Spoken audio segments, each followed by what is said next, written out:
Hello my dear students, welcome to SR ICSE English tutorial. To the last video I have taught you till here 140 Act 2 Scene 1 of Julius Caesar, line number 140 till here this part. Today I'll start explanation from here. So now they are forming Brutus and other conspirators, they have come to meet him and they are finally forming the group to kill Caesar. Now Cassius says, but what about Caesaro? Caesaro is one of the senators. Shall we sound him? Sound him, shall we find out what is his view about Caesar?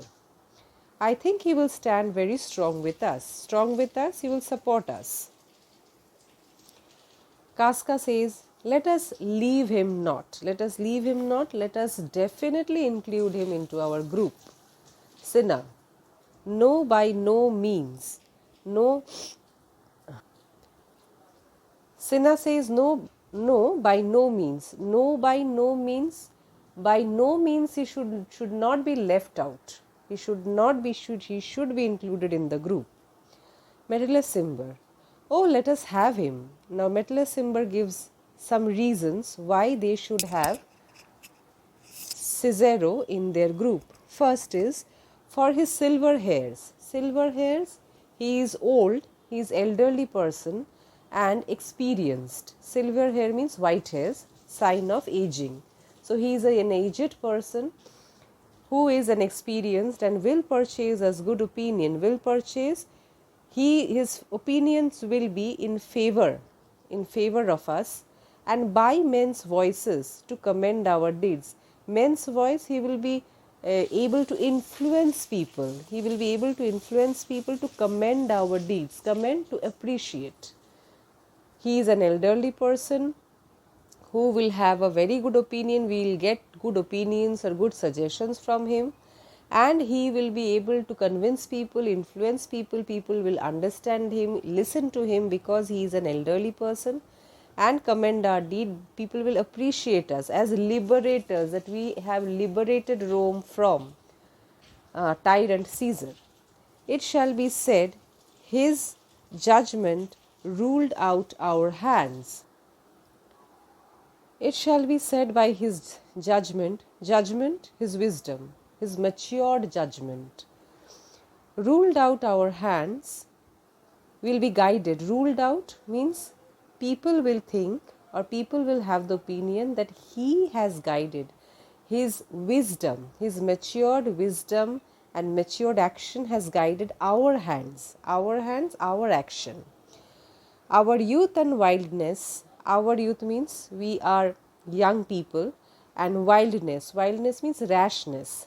Generally young people are a bit rash by behavior. Shall not know wit means at all appear but all be buried in his gravity. So if he will be in our group, the privilege is that people will think that we have been guided by an elderly person, by an old and matured person, and under his guidance we have acted like that, and nobody will think, people will not think that it is our rash action, young blood. So out of our youth or our rashness we have acted like that. So all buried in his gravity. Gravity means under his mature wisdom or under his seriousness. It will not appear as just an action done out of impulse. So people will not think our action to be an impulsive action or done decision taken in haste. Rather, because he will be in our group, Caesaro will be in our group, people will think that it is a well planned and well thought action. Now Brutus says no. That no, we should not take him. Now he gives his reason, that is, oh, name him not. No, name him not. Do not mention his name. Let us not break with him. Break our plan to him. Let us not disclose anything about this plan to him. For he will never follow anything. He is a person, Brutus, according to Brutus, he is a person who never follow anything. Then other men begin. That other men begin means any plan or any action that is done by somebody else or planned by somebody else, Cicero will never follow. Cicero always wants to be a leader, not a follower. So he will never follow our plan. Cassius. Then Cassius says, okay, then let us leave him out. Let us leave him out. Casca. Indeed he is not fit. Now indeed he is not fit. Why they says? Because he is an elderly person, and this is, this is a matter which requires a lot of nerve. He is an elderly person, he is an old person, and this, a murder, they are going to murder.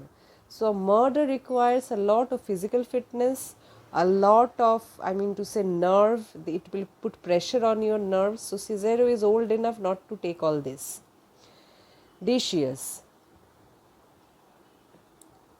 Shall no man else be touched, but only Caesar? Touched, killed. So Decius wants to make it clear that in our plan we are going to only kill Caesar.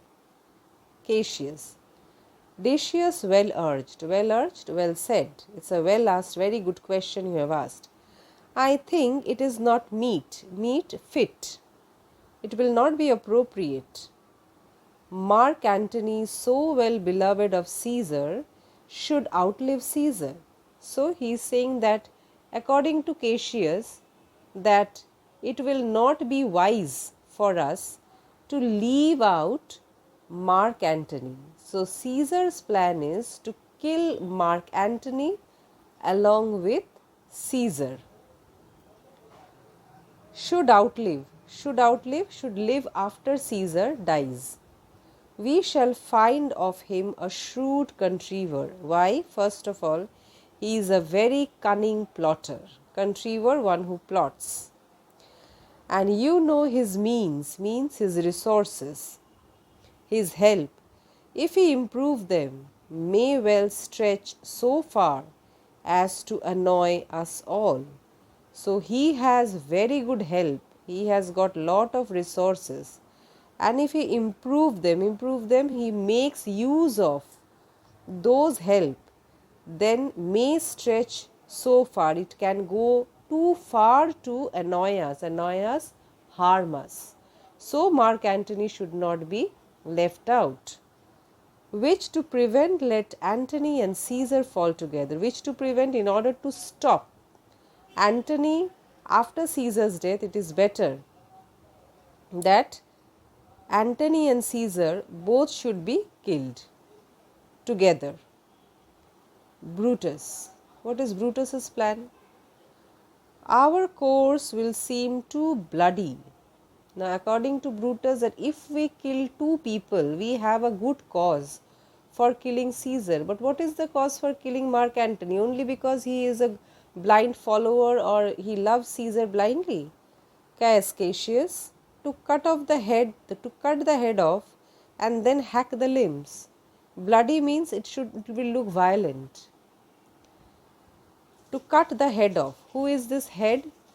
Caesar is compared to a body, and Antony is the limbs. So he is saying that if we cut the head, then what is the use of chopping or mutilating the limbs, the hands and legs? We are cutting the head, that is Caesar will be killed, Antony becomes useless. Like wrath in death and envy afterwards.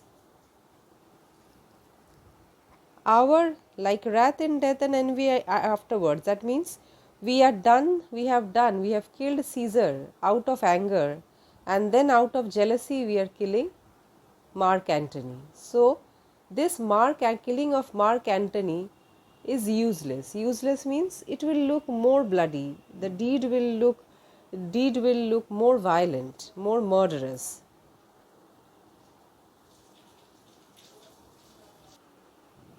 Now next page, according to Brutus, for Antony is but a limb of Caesar, just hand and legs of Caesar. Caesar means he is the body, he is the main body, he is the head, and Antony is just hands and legs. Let us be sacrificers, but not butchers, Caius. So he says sacrifice means our act should look as a religious sacrifice. That we are sacrifice, it is not murder, it is sacrifice of Caesar to protect Rome. Not butchers. We are not going to slay. We are not going to cut this man and that man. We are not going to slay this man and that man. We all stand up against spirit of Caesar, spirit here dictatorship. We are standing up, we are murdering Caesar because of his tyranny, because of that dominance. And in the spirit of men there is no blood. And in the spirit of men, spirit of Caesar, and in the spirit of men, and in the spirit of men for the good of men of Rome, there is no blood. Oh, then we would come by Caesar's spirit and not dismember Caesar. That means we are against Caesar's spirit, that dictatorship. We are killing the dictator in Caesar. We are killing that tyrant in Caesar. We are killing that brutal person. We are killing that dominant spirit of Caesar and not dismember Caesar. We are not killing the person. We don't have anything against the person Caesar. We are against his spirit, that dominant spirit, the tyrant spirit. But alas, Caesar must bleed for it. But for the spirit, the man has to be killed. Caesar, the man, has to bleed, means bleed to death.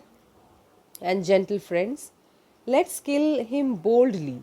Boldly here means courageously, not means you should not feel any guilt, but not wrathfully. Wrathfully, we are not jealous of him.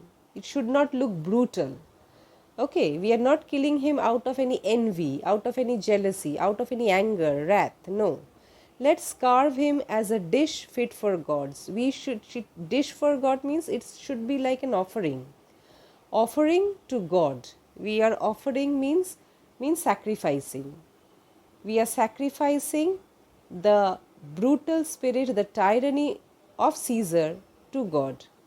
Not hew him as carcass fit for hounds. We are not going to chop him. Hew him means cut him into pieces.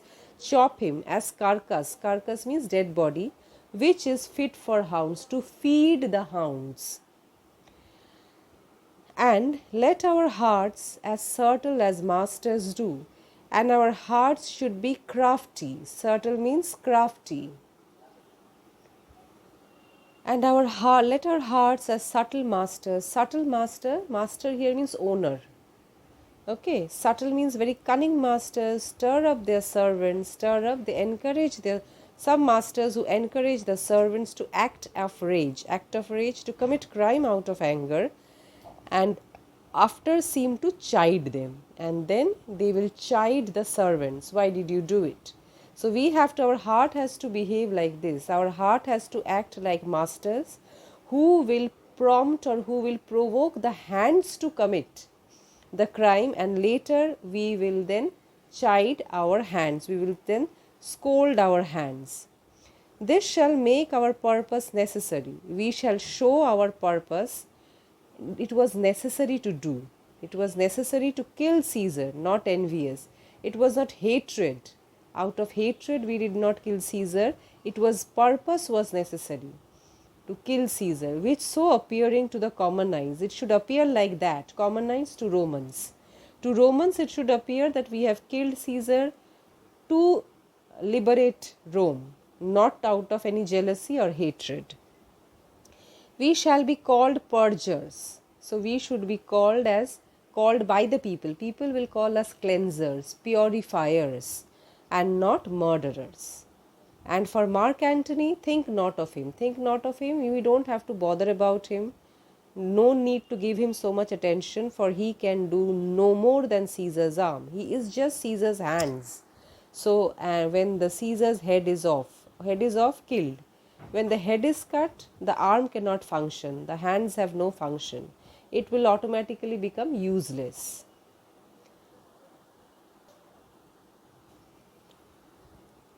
Cassius, yet I fear him, for in the ingrafted love he bears for Caesar. What is Cassius's fear? that ingrafted love, deep rooted love, that wholehearted love he has for Caesar, blind love. Brutus, alas, good Cassius, do not think of him. If he loves Caesar, all that he can do is to himself take thought and die for Caesar. Take thought depressed. So Brutus says, don't worry, after Caesar's death, he will become so sad and so depressed that he will die for that. And that way too much he should, that is more I am saying. That is too much we are expecting that he will be sad. Why? Because he is given means fond.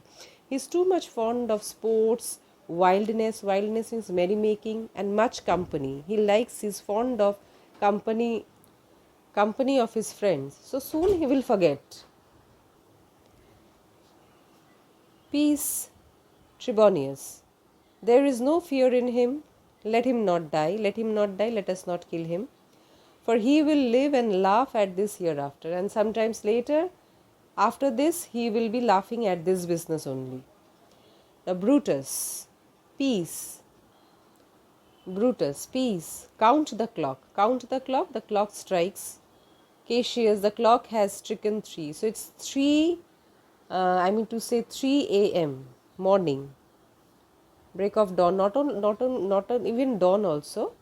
It's 3 a.m. Tribonius, 'tis time to part. Let us disperse off. Let us go to our own houses. Cassius. But it is doubtful yet whether Caesar will come forth today or no. Today or come out. Will he go to the Senate or not? For he is superstitious grown of late. Lately he is very superstitious. Lately means recently. Quite from the main opinion he held once, the firm belief once that he held, of fantasy, of dream, ceremonies. Whether Caesar will go forth today or no to the Capitol, to the Senate House, for he is superstition grown of late, recently he has become superstitious.